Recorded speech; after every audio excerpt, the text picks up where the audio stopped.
چھا جانے کا ویژن جن کے دلوں میں پایا جاتا ہے. مجھے وہ چاہیے جن کو میرے درد سونے نہ دے. مجھے وہ چاہیے جن کے میرے آداب آرام کرنے نہ دے. مجھے وہ چاہیے جو اپنے آپ کو قوم پر وقف کرنے والے ہوں. مجھے وہ چاہیے جب وہ کالج میں جائے اور ٹیچر اس کو کھڑا کرے تو اس میرے شیعہ اسٹوڈنٹ کے جب شعور کی لیول کا ایک کالج کا پروفیسر اور کیا لیکچرر دیکھے تو وہ سوال کرنے پر مجبور ہو جائے. بیٹا کلاس روم میں 40 لوگ ہیں لیکن تمہارے شعور کی لیول کچھ ڈفرنٹ ہے. ذرا یہ بتاؤ کہ تمہیں شعور کس نے دیا؟ ذرا یہ بتاؤ کہ فکر تمہیں کس نے دی؟ ذرا یہ بتاؤ تمہاری فکروں پہ بلند پروازی کس نے سکھائی؟ تو ہمارے اس جان کا جواب ہونا چاہیے, ہمارے اس اسٹوڈنٹ کا جواب ہونا چاہیے کہ ہماری فکروں کو پرواز دینے والے ہمارے امام. اور وہ سوال کرنے کے لیے مجبور ہو جائے تمہارے امام کا نام ہے. اگر آپ کا جواب ہو علی بن ابی طالب, اور اگر اس نے پوچھا میں تمہارے اس امام کو جاننا چاہتا ہوں جس نے تمہیں ڈفرنٹ ویژن دیا ہے, جس نے تمہیں ڈفرنٹ فکر دی ہے, جس نے تمہیں ڈفرنٹ کا شعور عطا کیا ہے, ذرا مجھے بتاؤ میں اس علی کو کیسے سمجھوں. تو ہمارے اس باشعور اسٹوڈنٹ کا لیول اتنا بلند ہو, وہ کہے اگر آج کے زمانے میں آپ ہمارے امام کو جاننا چاہتے ہیں تو ہمارے امام کی کتاب نہج البلاغہ پڑھیں. میرے ایک دوست ہیں سہیل اسد, ارجنٹینا کے رہنے والے, ارجنٹینا لاطینی امریکہ میں کام کرتے ہیں, لبنان کی اس کی ماں ہے. آپ یوٹیوب پر ابھی سرچ کر سکتے ہیں سہیل اسد. سہیل اسد کہتے ہیں کہ میں لاطینی امریکہ میں تھا, میں نے امام خمینی کے بارے میں گفتگو کی تو ایک یونیورسٹی کا پروفیسر متاثر ہوا تو میں نے ان کو کتاب دی. کتاب کو پڑھنے کے بعد انہوں نے مجھے کال کیا, کہا سہیل ارے یہ خمینی تو بڑے انسان تھے, امریکہ کی آنکھ میں آنکھ ڈالنے والا انسان. یہ کون کہہ رہا ہے؟ کرسچن کہہ رہا ہے. کس سے کہہ رہا ہے؟ شیعہ عالم دین سے کہہ رہا ہے. اس انسان کو خمینی کو یہ طاقت کس نے دی؟ سوال ہے نا بھائی. جیسے آج 12 روزہ جنگ کے بعد پوری دنیا کو سوال پیدا ہو گیا یہ 80 سالہ بوڑھے انسان کو یہ انرجی کس نے دی؟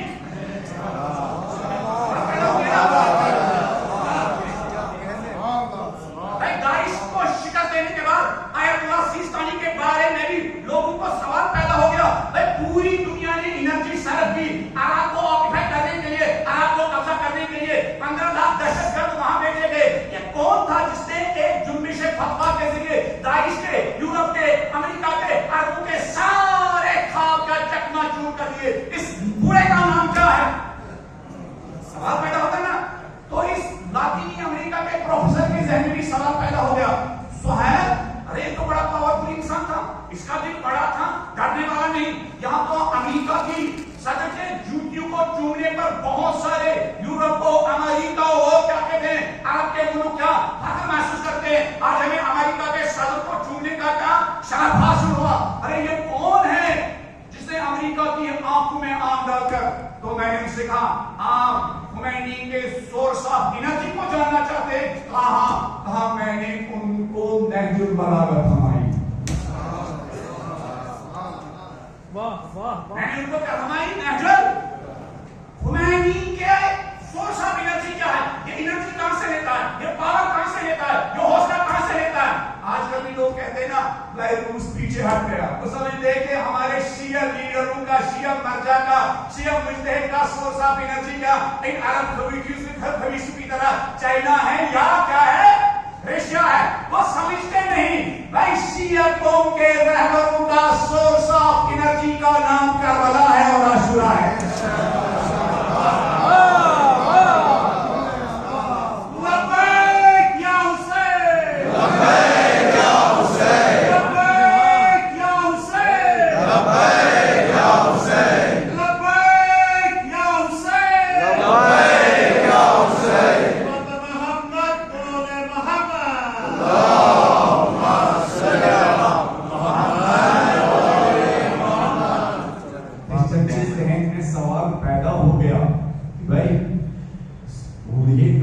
سورس آف انرجی کیا ہے کہ میرے اور آپ کے ذہن میں یہ سوال نہیں پیدا ہوتا.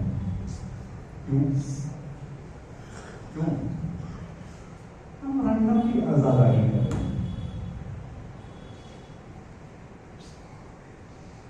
میں کربلا کی اس ماں کی طرح آزاداری نہیں کرتا ہوں. جب اس کربلا کی ماں کو نجف میں آیت اللہ عثمان سیستانی کے نجف کی نمائندے کے پاس لے جایا گیا اور پھر جو اس ماں کے ساتھ لوگ تھے ان کا انٹروڈکشن دیا, کہا جناب آیت اللہ عثمان سیستانی کے نمائندے, یہ ماں شہیدوں کی ماں ہے, یہ ماں شہیدوں کی ماں ہے. تو آیت اللہ سیستانی کے نمائندے نے کہا اس ماں کی کتنے بچے شہید ہوئے؟ تو جو اس بوڑھی ماں کے ساتھ وہاں دوسرا آدمی تھا, قبلہ اس ماں کی داعش کے ساتھ لڑتے لڑتے 7 بچے شہید ہوئے. کتنے بچے؟ 7 بچے.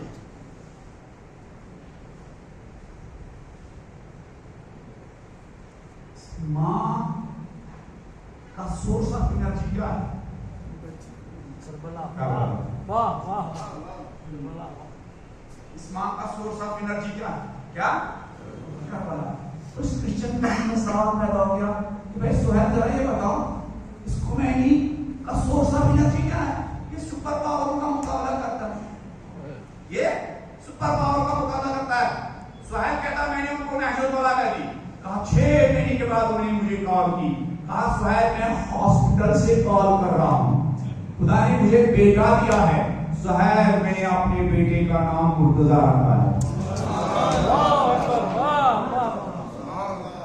لوگ کہتے ہیں علی نے خیبر و خندق کی جنگیں فتح کی, میں کہتا ہوں علی کی فتح کا سلسلہ رکا نہیں ہے.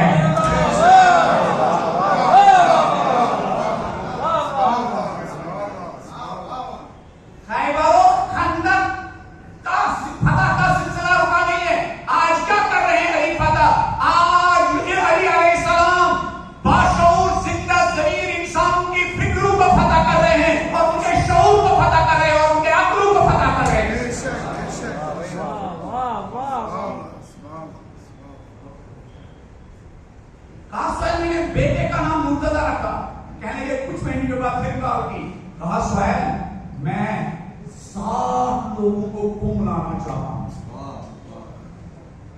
سہیل کہتے میں نے کہا کس لیے؟ کہا شیعہ اسٹڈی کے لیے. اس لیے واہ پیغام ہے, واہ شیعہ اسٹڈی کے لیے.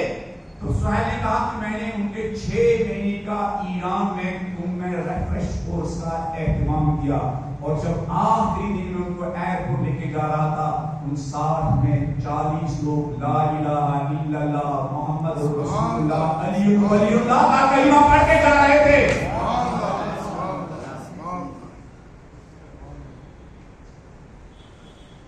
یہ شعور دینے والی کتاب منبر پر مظلوم, یہ شعور دینے والی کتاب محراب میں مظلوم, یہ شعور دینے والی کتاب خطیبوں کی خطابت میں مظلوم, یہ شعور دینے والی کتاب مجلسوں میں محروم, یہ شعور دینے والی کتاب رمضان میں محروم, یہ شعور دینے والی کتاب محرم میں مظلوم, یہ شعور دینے والی کتاب 13 رجب کو مظلوم, یہ شعور دینے والی کتاب 2123 رمضان کو مظلوم. جس کتاب میں اتنی طاقت ہے کہ یہ لاطینی امریکہ کے پروفیسر اور لیکچر کو علی ولی اللہ کا کلمہ پڑھنے کے لیے آمادہ اور تیار کر سکتی ہے.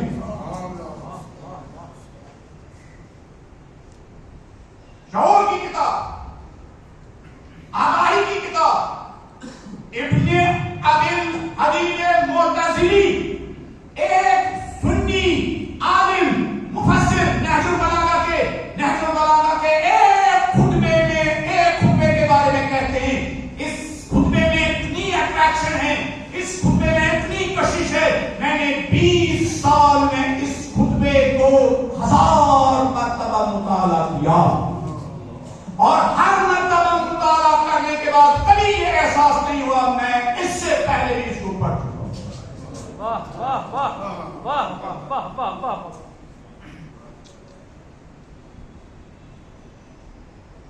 سید رضی نے ہمیں نہج البلاغہ دی. ہمارے یہاں انڈیا میں علامہ ذیشن حیدر جوادی نے نہج البلاغہ کا ترجمہ اور تفسیر لکھ کر ہم پر احسان کیا. علامہ مفتی جعفر نے برصغیر میں سب سے پہلے نہج البلاغہ پر کام کیا. بہت سارے لوگ مجھے ملتے ہیں وہ کہتے ہیں کہ اگر کسی جگہ کی نہج البلاغہ کی کلاس ہو ہم وہاں نہج البلاغہ دینے کے لیے تیار ہیں. علی کے ایسے تمام خدمت گزاروں کی مغفرت کے لیے اور اگر وہ علی کے خدمت گزار زندہ ہوں ان سب کی صحت و سلامتی کے لیے بلند آواز میں صلوات